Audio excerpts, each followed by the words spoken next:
ఇప్పుడే జీ5 app download చేయండి. చూడండి మీ ఫేవరెట్ టీవీ షోస్ ఎప్పుడైనా ఎక్కడైనా. రేపు దివ్యమైన పూజ. రేపు మంగళాష్టమి, మంగళవారం అష్టమి, విశేషమైన రేవతి నక్షత్రం. రేపు మీ జాతకంలో ఏదైనా వైవాహిక సమస్యలుంటే, వివాహానికి సంబంధించిన సమస్యలుంటే, లేదా కుటుంబంలో గొడవలుంటే, ఇటువంటివి ఏదైనా భార్యాభర్తల మధ్య గొడవలు ఉంటే, స్నేహితుల మధ్య గొడవలు ఉంటే, ఎటువంటి మనస్పర్ధాలు ఉన్నా, తల్లి తండ్రి పిల్లల మధ్య ఇటువంటివి ఏ ఉన్నా రేపు పర్టికులర్గా సుబ్రహ్మణ్య స్వామిని పూజించి తదుపరి దుర్గాదేవిని పూజించాలి. సుబ్రహ్మణ్య స్వామి అంటే నాగశిలకి వెళ్ళి పూజించడమో లేదా నాగదేవతలకు పెట్టి పూజించడం కాదు. వళ్ళీ దేవసేన సమేత సుబ్రహ్మణ్య, షణ్ముఖుడు అంటాం సుబ్రహ్మణ్య స్వామిని. షణ్ముఖ, కార్తికేయ అంటాం. ఇలా సుబ్రహ్మణ్యం షణ్ముఖనాథ సుబ్రహ్మణ్యం అని పళని ఇవన్నీ వెళ్తూ ఉంటారు కదా, చాలా టెంపుల్స్ ఉంటాయి. అటువంటి సుబ్రహ్మణ్య స్వామిని మనం పూజించాలి. అలా రేపు ఎవరైతే సుబ్రహ్మణ్య స్వామి అష్టకాన్ని పారాయణం చేసుకొని లేదో చదువుకొని సుబ్రహ్మణ్య స్వామి భక్తి శ్రద్ధతో పూజించి తదుపరి దుర్గాదేవికి కుంకుమార్చన చేసి ఆ దుర్గాదేవి ముందు మీ మనసులో ఏదైతే బాధపడుతూ ఉంటారో దాన్ని పరిపూర్ణంగా తెలియచేయండి అమ్మవారికి, సుబ్రహ్మణ్య స్వామికి.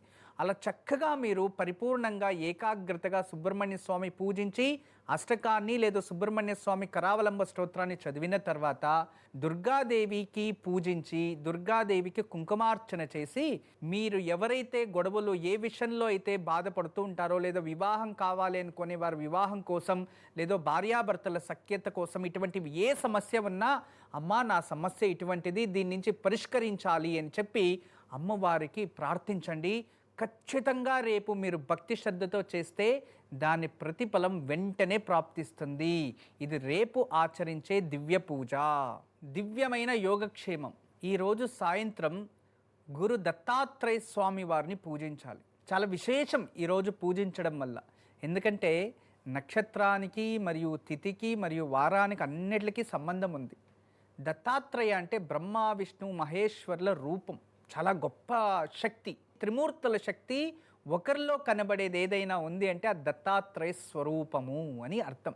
ఆ దత్తస్వరూపం విగ్రహం కానీ ఫోటో కానీ ఉంటే ఆ దత్తస్వామి వారి ముందు 2 దీపాలు వెలిగించి దత్తాత్రేయ స్వామి వారికి ఏదైనా తీయని ప్రసాదం లేదా మన ఇంట్లో ఏ ఉంటో అటువంటివి ప్రసాదంగా పెట్టి 3 రకాల పుష్పాలతో 3 రకాల నైవేద్యాలతో భగవంతుని పూజించి చక్కగా అర్చించి ఆరాధించి దత్త స్తోత్రము అని వస్తుంది, దాన్నన్నా పారాయణం చేసుకోండి. లేదా దత్తాత్రేయ అష్టకము అని కూడా ఉంది, దాన్నన్నా పారాయణం చేసుకోండి. ఇది నారద మహర్షులు సృష్టించిన దత్తాత్రేయ స్తోత్రం అని, చాలా పవర్ఫుల్. దాన్ని మీరు చదువుకుంటే ఖచ్చితంగా మీ భవిష్యత్తుకి ఏదైనా ఆపద ఉంది అంటే, లేదా భవిష్యత్తు కోసం భయపడుతూ ఉంటే, డిప్రెషన్లో ఉన్నవారు, కన్ఫ్యూజన్లో ఉన్నవారు, రేపు ఏమైపోతుందో, అరే నా జీవితం ఎందుకు ఇలా అయిపోతుందో అని ఏదైనా గాఢమైన భయము, ఉద్వేగము, ఆవేశము, డిప్రెషను, లేదా నాకేమైనా అయిపోతుందేమో అని భయపడుతూ ఉండడం, లేదా కుటుంబానికి ఏదైనా చెడు జరుగుతుందేమో భయపడుతూ ఉండడం, లేదా ఇతరుల వల్ల నాకు ఏదైనా ఆపద జరుగుతుంది అని భయపడుతూ ఉండడం, తెలిసి తెలియకుండా తప్పులు చేసి దానివల్ల భయంతో పశ్చాత్తాపం పడుతూ ఉన్నవారు ఈరోజు నేను చెప్పిన యోగక్షేమాన్ని చేసి ఈ ఒక్క దత్త స్తోత్రాన్ని చదువుకుంటే ఖచ్చితంగా ఆ దత్తస్వామి వారు అనుగ్రహంతో ఆ భయం నుంచి విముక్తి మరియు దాని నుంచి రక్షణ కూడా ప్రాప్తిస్తుంది. జీ5 యాప్ డౌన్లోడ్ చేసి అన్ని ఎపిసోడ్స్ పూర్తి ఉచితంగా చూడండి.